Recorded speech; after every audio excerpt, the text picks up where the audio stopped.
it leading to an uptick in adoption for sure. I think especially in regulated industries that maybe were hesitant to adopt proprietary models, like they can analyze the risk a little bit better. They can train the model on their own data if they want. And so that extra transparency, I think, will be important for some clients. You have full control if you have the open source model and you manage it yourself, or you're in control of how your own data is then managed. You're not dependent on a third party in terms of what they may or may not do with your data. So I think from that perspective, what it's giving enterprises is capability that they can now leverage more comfortably. So you might have had enterprises that were sort of, look, we can't really go on the LLM journey because our data is too sensitive, we can't trust it. But this now gives them a way to take advantage of the whole GenAI wave, the capabilities, and improve their own products as a result of that.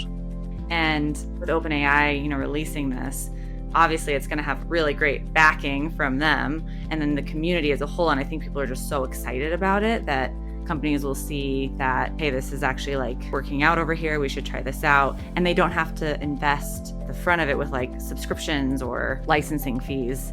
So I think that'll be a huge benefit. That's a trade-off as well, right? Because what you'd have to look at is what's your level of usage?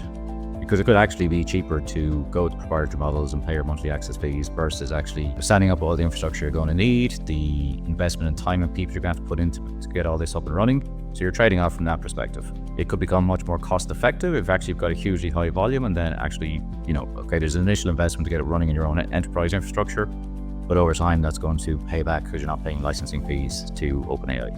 When you're considering a vendor for a client, especially a proprietary one, there's a lot of red tape of, getting licensing fees and going through legal and procurement and all those things. And that would still happen with an open source tool like this, but the guardrails are a lot less. You can start playing around with it on smaller teams, on teams that, maybe don't have the financial backing to go and use a proprietary model that's more expensive.